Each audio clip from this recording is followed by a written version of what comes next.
Hey, folks, and welcome to today's episode of the Hospitable Hosts podcast. Today we have Mark Simpson from Boostly joining us to talk all about direct bookings and how to be successful in driving more direct bookings for your property. If you like today's episode, please don't forget to like and share to help support us. Thanks. Hey, Mark. So glad to have you on. How are you doing? Very good. Thank you very much. Thanks for having me back. No worries. It's always great to speak with you, Mark. So how's your week been? So this week has been very productive.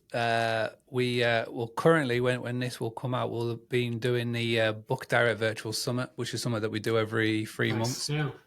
And we've got 21 speakers lined up talking about everything from selling your business, buying businesses, to revenue management, all the topics that are sort of top of mind for a lot of hosts going into 2025. So just like always, when you put on one of these events, there's tons going on behind the scenes. But no, the speakers that have come forward are people that done this before, and there's some first-time speakers. So it's really cool to sort of get new voices, all hosts, people who are doing it what everybody who's tuning this are doing on a day-to-day basis and more. And it's cool to see people sort of flexing their skills and showcasing it and getting like their ways of how they're doing it. One of the big themes has been guest loyalty. How can you build guest loyalty? How can you get repeat, direct bookings, and their little angles and how they're doing it has been cool to see. Nice, that's awesome. And so, obviously we're going to get into direct a bit more today. You are the expert on it. You've obviously been hearing tips from everyone else at the virtual summit. The reason this episode came about for listeners, Mark basically said, I've got some great ideas to share. I want to tell people how and why they should be driving 65% of their bookings via direct. So, Mark, let's maybe start off with the why. Why are we driving 65%? Seems like a big number, the direct. So 65%, I mean, it is a nice number. It's an eye-catching number. There's a reason why I didn't say 100% direct bookings is because I believe that 100% direct is as risky as being 100% reliant on Airbnb or reliant on Verbo. Because when you are so reliant on one thing, then all it takes is for a few things to happen. Let's just say, for example, your Stripe account gets hacked into, right? Something like that, something as bananas as that. Or let's just say for whatever reason, you rely solely on word of mouth, and that has driven 100% of your direct bookings, but all of a sudden that word of mouth dries up and stops happening. That is as dangerous as being 100% reliant on Airbnb. Again, there's so many stories of that out there in the world. You can see listings being shut down for silly things, nobody to talk to. It takes weeks to get sorted out. But, although it does get sorted out, there's those 6 weeks where you're just left with no revenue coming in. Now, I put 65 because, again, it's a bit of an eye-catching number. But the main reason for that number would be that it is over 50%. Right, so it's nice and steady. It's balanced. When it's over 50% and you've got over 50% coming in direct, then it means that you are in control of your business. The book that I put together, which was the Book Direct Playbook, the major theme about that book was that you got to build your house on your own land. You don't build a business and base everything around Booking.com, Expedia, Airbnb, because as we explain in the book, it takes a finger click and that can all change. So 65% is for a lot of people who are maybe, I would say people who are tuning into this, they've at least got a season under their belts. Maybe they're 100% just reliant on Airbnb, whether you've got one property or 5 properties. There's some people who are maybe well on their way to 65%. There's maybe people here are like 80% direct and they're going, 65% is like school numbers, schoolboy numbers. But yeah, I think the main thing about it is to make sure you've got a nice balanced portfolio, a nice balanced marketing channels, and you've got revenue coming in from not just one place, you've got revenue coming in from multiple resources. Yeah, that makes a lot of sense. So I guess, we'll probably have a variety of people listening. I think some of these tips are probably most useful for people that are, maybe 20% or less on direct. So where do those people start out with kind of their direct journey in terms of kind of growing their bookings? Yeah. So I did say I've got some tips, and I have come provided with the latest state of the art technology to present this. I've got it on a piece of paper. So the first Good one stuff. is know your guest. I'm sure we can do something in post with that and Oh no, improve that handwriting. keep it simple. Keep it simple. I'm going to turn these tips. I'm going to turn it into a talk, and I know how it's going to like evolve and stuff. But I thought, let's come onto the podcast and just hash out. So the first one is like know your guest, and this is really really important. And we were talking about this off air about about our companies, right? It's you've got to know who your audience is. You've got to know who you want to sell to, right? There's no point if you've got properties, let's just say, are based in urban location. Let's just say you're in, Birmingham, Alabama, right? In a very, urban location. There is no point you trying to go after guests who are looking to go to, a countryside, fancy glamping house, right? It's not gonna work. It's not gonna appeal, right? So you've got to know your guests. You've got to know the ideal people that you want to walk through your door or doors.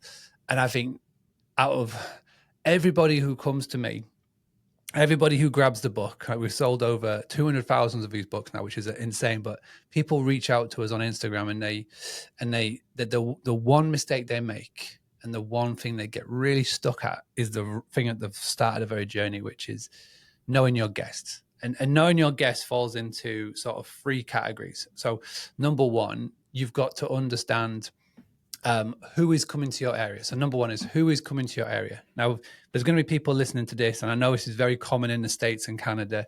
You'll be living in one state, but then your properties are in another state at the other end of the country, Yeah. right? And this is where it gets a little tricky. But to start off with, it's super simple. Just know who is coming to where your properties are, right? So if you're let's just say a beach location that's got great surf, you've got to assume that the majority of the people that are coming to that area are coming for the surf, are coming for the beach. You can give all the different types of scenarios, and you can just sort of assume. Now, there are technology and tools that are out there that can help you, definitely. You can tap into the world of AI and chat GPT, and they can run these sort of assertions and assumptions for you. But the first thing, most importantly, is who is coming to your area. That's number one. Nice. Awesome. The second thing, just around that as well, around knowing your guest, is so you got the people that are coming to your area, but then you've got to know your property. So it's like what your property, the property that you've either bought, or the property that you're managing, or the property that you're doing the sublease and the rent to rent on. It's who is it ideal for? Again, like if you've got a property that is right by the beach, that is like literally a stone throw from the surf, right? Is that property laid out for those people who want to go surfing, right? You've got to know your property. And then finally, it's where are your guests hanging out, right? Not so much in person, but it's like, where are they virtually, right? Yeah. Is your ideal guest, target guest, are they all on Instagram? Are they on TikTok? Are they on LinkedIn? Do they go on this thing called Facebook, or X, or where are other places they could be? Are they in Reddit forums? Like, where can you go to get in front of them? And this is like really, really like high level. We're going to chat about here, but that's really, really important. That's why it was one of the first chapters that I put down in the book. Nice. Okay. Love it. So obviously, it makes a lot of sense from a marketing standpoint. That totally understand that. But what's next? Number two. So number two, again, I'm going to get my fancy bit of technology out here. This is know your properties. And again, apologies for the handwriting, but it is what it is. I ain't been to school for over 30 years, but know your properties. Now, this, I think, is going to be key for a lot of people, because when you first get going, you probably are either you've bought a property yourself, or you are managing a property for somebody that you know, or you've just chanced your luck, or you're doing the subleasing game, the arbitrage as they call it, where you're paying a landlord and then you're basically getting people in it. And what normally happens, the evolution of this, and we've seen it over thousands of people, is that if you do a good job, there is bound to be somebody that comes to you and go, oh, you're good at this. I've got a property in said area. Can you manage it for me? And you just go, yeah. And before you know it, you said yes to 5 people and you've got 5 properties that you're managing, right? And you've just said yes to everything. When you first get going, it's just how you start a business, right? For a lot of people, this could be a second job or a third thing or a side hustle. And all of a sudden you're like, crap, this is now my main thing. Right? You start an LLC, you start a brand and whatnot. The problem is that you've accompanied or acquired these properties in your portfolio without really paying attention to what you're taking on. And this is going to be really important moving forward, is that you need to build a brand of properties that are very alike. Now, there's a very cliche saying, and it's called the riches are in the niches, right? And what that basically means is you've got to create a niche. Now, take me with Boostly, for example. When I first started this 2016, I could have quite easily called myself a marketing company, right? But that is so broad, right? It literally can fit under so many different verticals. But then I went a step down from that. I was like, okay, so we do marketing for the world of hospitality. And I was like, well, we went a little bit deeper in that. So we provide marketing tactics and techniques for people in the short-term rental industry. Then we went a step down. We go, right, well, we specifically work with people between 1 and 20 properties, short-term rental industry. We do marketing, advice, and tactics and techniques. And then we delved a little bit further down and we do direct booking tactics and tools and techniques for people in the 1 to 20. So we just kept on going so far down in the niche. And when you do that, you bury yourself so far down in there, there's room for nobody else, right? And the same needs to be said for you and your properties and your brand, right? And this, if you want to get to that level of 65% direct bookings, this is something that you're going to need to start doing. And especially if you've taken on properties willy-nilly, I guess that doesn't translate over the pond, maybe it does, but basically it just means you just take them on any way, shape or form. What you're going to need to do is you're going to need to look at, say, 5 properties, and they all have to fit around your brand. And then we go back to tip number 1, which is knowing your guest. And this is really crucial and key. So say that you've got 4 properties that are by the beach, stone throw away. Your brand is called, stay and surf, let's just say. Yeah. But then there's 1 out of those 5 that is not by a beach. It's right in the middle of nowhere. And it just doesn't stay in the core of the brand. Then you're going to need to have to get rid of that one. And, it's hard to do. It's really hard to do. It's called killing your darling, saying bye to people. But it's what you need to do for the good of your brand. And knowing your properties is 100% key to that. Yeah, that makes a lot of sense. Obviously, the alternative would be that you'd have to run them as 2 separate businesses effectively, right? And then there's no kind of, effectiveness really when it comes to advertising. There's no kind of borrowing from each other. You're doubling the cost of everything that you do, basically. Yeah, no, there is that. And, when you're running one business, you can never think about running 2 businesses. And again, what I would say to that is just like when people come to me about social media, they go, right, I'm on Instagram, but I've heard this thing about TikTok. Should I go and start a TikTok channel? And I go, well, let's have a look at your Instagram. Your Instagram has got 2 followers. One's your mum, one's you, right? You're not put any time or attention or care into it. So why are you going to try and divert your attention from here and try and do this as well and spin 2 plates? It's the same with business, right? Until you get unbelievably good at business number 1 and you've clockworked your way out of that business where it literally runs by and you just have to look at it once a week and go, yep, sound. Then I wouldn't even start to think about number 2. Obviously, as you grow and you expand and you get good at this and you learn about outsourcing and clockworking and all about that, then yeah, I would recommend that. But for the time being, again, as you're in the start of your journey, just focus on one. And it's hard, but there'll become a point in your career, there'll become a point in your journey where saying no is as powerful as saying yes. You want to be saying no, no, no, no, no, because it will eventually open up and lead to a yes. Sweet. Awesome. So that was number 3. No, number 2, sorry. Know your properties. What is number 3? Losing count already. Number 3, going back to our fancy paper, it's called becoming the go-to. Nice. Right. So Miles, you're a young pup. You may not even know this reference, but there was a famous TV show in the 90s, late 80s, early 90s, and that was called Cheers with Ted Danson, right? And the whole premise around that is that everybody would know the bartender's name, right? And he was technically the go-to, right? So everybody would come to his bar, everybody would know his name, he was the go-to.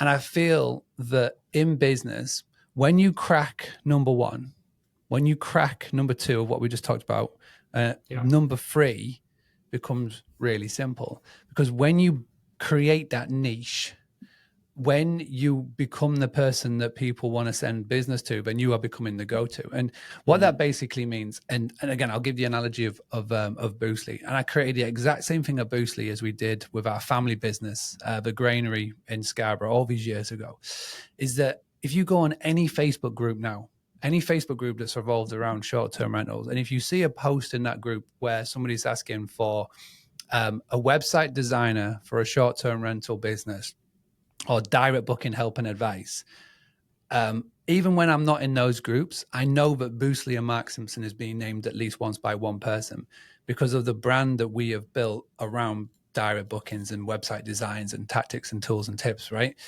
And that has been done over many, many years. That wasn't done just on a whim. That's been done over like 8 years of just consistently being there and talking about this core thing. And you have to be the same. And there's a simple way how you can do this. And I'll talk about how we did this within our family business. So what I did is I found that there were 3 or 4 very popular Facebook groups in our local area, which is Scarborough in the United Kingdom. Yeah. And in those groups, there was a mixture of for sale groups, local business groups. There was, it's not holiday rental Scarborough group because that group was empty, but there was lots of these other groups in there.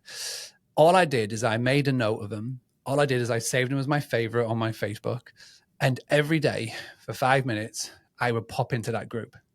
Now, when I went into that group, it's really important I wasn't trying to sell our business. I wasn't coming in and going, hey, if you want a place to stay, come to the granary. But we also had a restaurant. I wasn't trying to sell the restaurant. All I did is I went in there and I provided help, support, and advice. So, for example, people are asking questions, I try and give guidance, etc. And it could be anything from like, oh, do you recommend a local handyman? Or so many silly little things like that. But because I showed up pretty much every day, 5 minutes, and I could do it while we were watching, Corrie. For our American audience, this is like Coronation Street or whatever, like the soaps, right? Back in the day when we used to have advert breaks. It was so simple to do and it was so effective because over time, because my face kept popping up and we're giving help and advice, people would naturally click on there and go and look at my bio on Facebook. And because the bio was, manager at the granary, people would then associate me with that. And then when somebody pops in, oh, my auntie or my friends are looking to come to Scarborough, or I've got friends that are coming to Scarborough, but they're looking for a recommended place to stay. Where do you recommend? Where do you think these 20,000 people were recommending? It wasn't like the Travel Lodge. It wasn't like insert chain name. It was us. It was our place because they recognized that because I've been showing up into that group, I became the go-to. So again, who are watching this going, oh my gosh, I don't want to have to sit on Facebook. I'm not even on Facebook. You can substitute Facebook for your local BNI, like Business Network Institutes are all over the world. They meet up on a Friday morning. Fantastic place to network, fantastic place to make yourself in there. And the cool thing about these BNIs is that when you go, they have, or they may not right now, but I know they definitely did when I went, they have a clause in where you can't have 2 of the same business. So if you're the local hospitality business, nobody else can be in there. So again, it's a great thing to do. And it's a great thing to start being. And when you do become the go-to, literally people will do your marketing for you. Sweet. I love it. All right. So number 4, and I'm highly anticipating this one. All right. So this is number 4 is your tech stack. So obviously, if you want to get to 65% direct bookings, you need to have the tech behind the scenes that's going to be able to enable you to get there. Now, obviously, we're on the Hospitable podcast, Hospitable PMS, channel manager, automated messaging, all those cool things. That is one of the things you definitely need to have behind the scenes because let's just say you're 100% Airbnb. Let's just say you've just got an Airbnb account. You are massively running the risk of your business being built on somebody else's land. And I know hosts in 2021, 2022, when the short-term rental industry boomed on the back of lockdowns and whatnot, and people were literally building everything off that platform. Obviously, as it's coming to 2023, 2024, and the world has started to reopen, it's gone back to the norm of what it were before. Bookings are maybe drying up on Airbnb. And so we're starting to now go, well, hang on a second. I also need to be on this thing called Verbo. People are talking about this thing called Booking.com and other channels. And if they're solely on Airbnb, it is a nightmare to get connected up, etc. So people then look for a PMS. And I've always said this, anybody who's looking to get started in direct bookings, never mind looking to get to 65% direct bookings, the first place that you need to start is your property management software solution.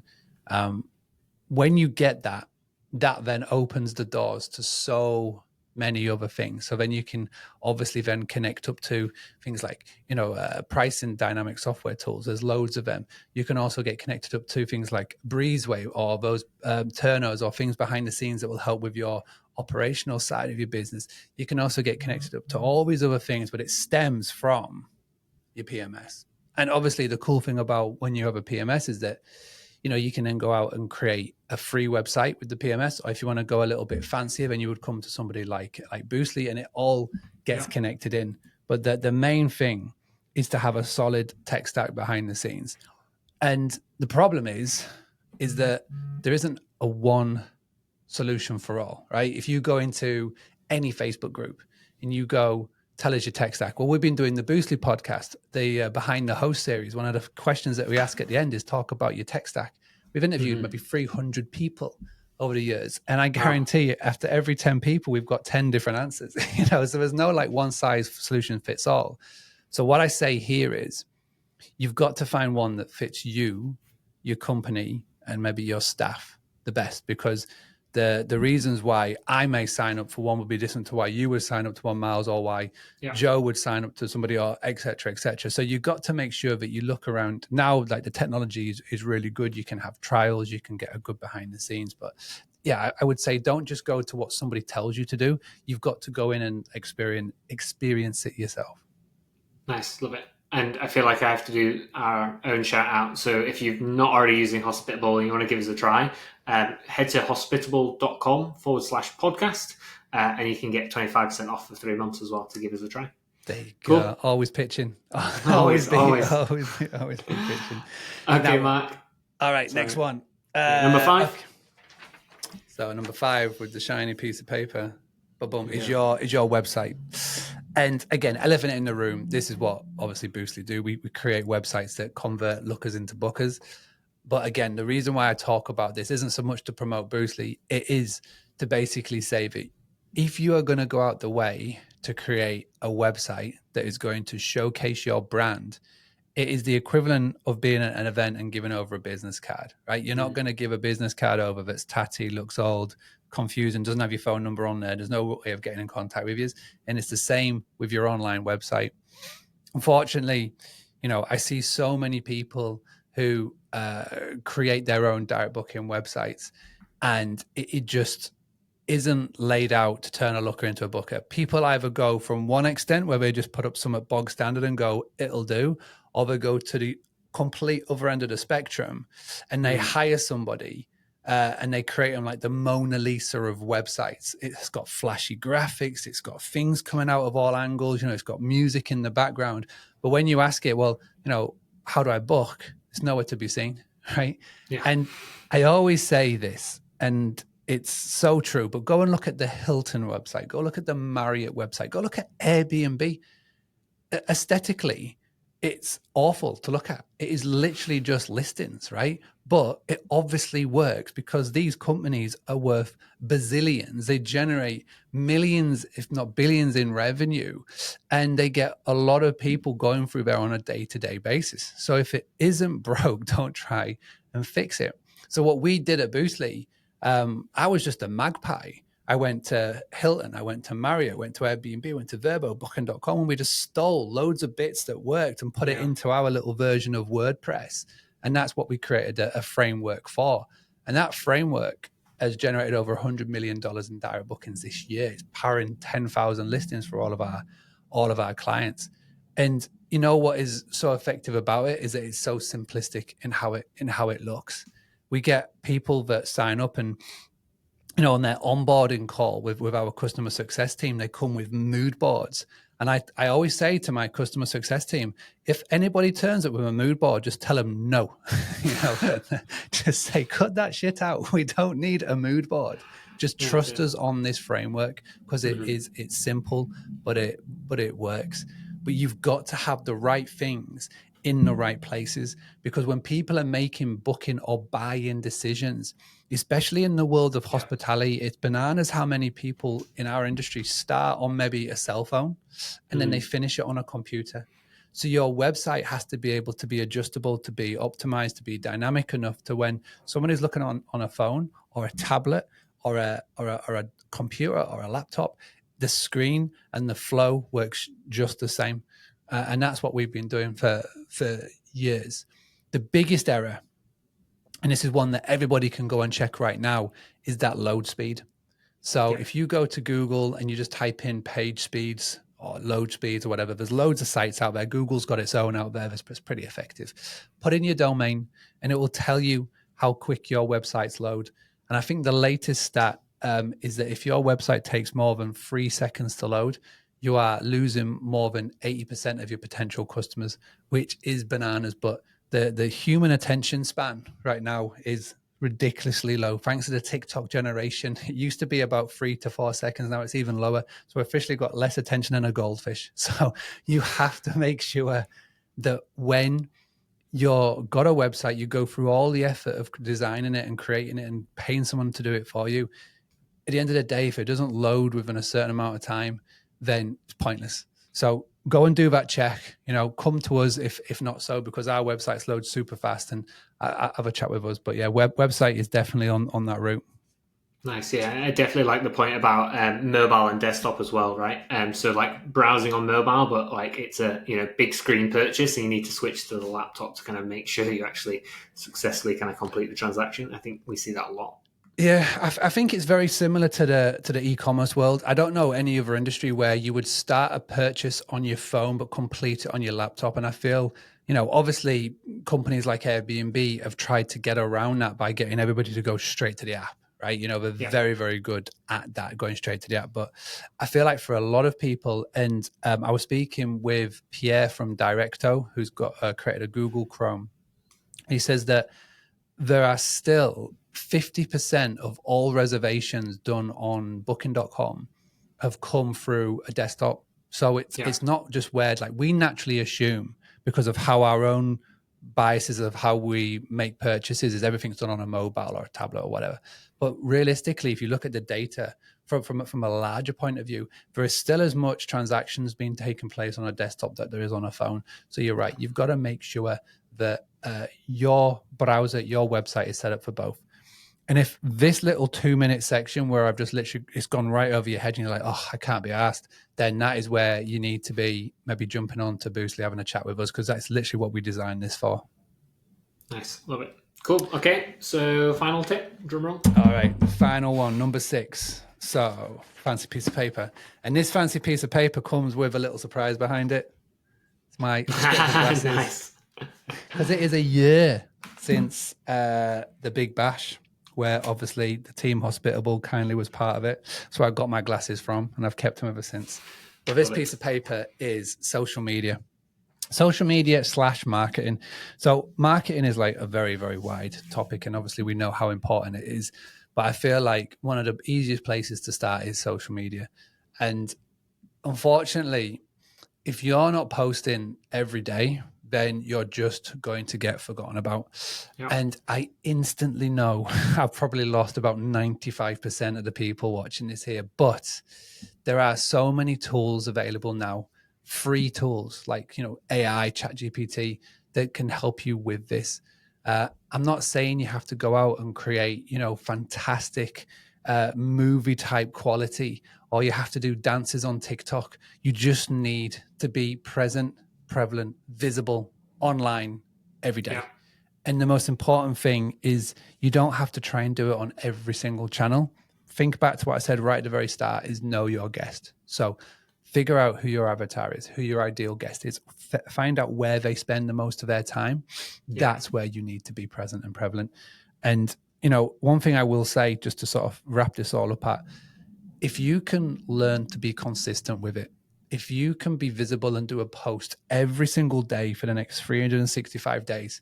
So if we're here in December 25 and you've posted every single day on a social media of your choice, I guarantee you and your business will be better for it. Awesome. Cool. That seems like an easy tip to follow in some regard. I mean, it's hard to follow through with it, but like it's a simple one to know if you're doing it or not, I guess. Just every day post, do something. Absolutely. And there's a lot of people that I see who do social media well, and the key ingredient is consistency. And again, it's easy to say, seeing it, 25 days, everybody's going to be setting their New Year goals for 2025. It's easy to set goals. It's trickier to stick with them. But trust me, if you can just do it once a day, and even if you're lucky enough to have a team behind you, maybe, you've got a son or daughter who's coming into the business, or a young kid who's coming in to do it, you can just get the young kid to do it. Just get them to do it every single day. But if it's going to be you, just be consistent with it. It's just like brushing your teeth. Get it done.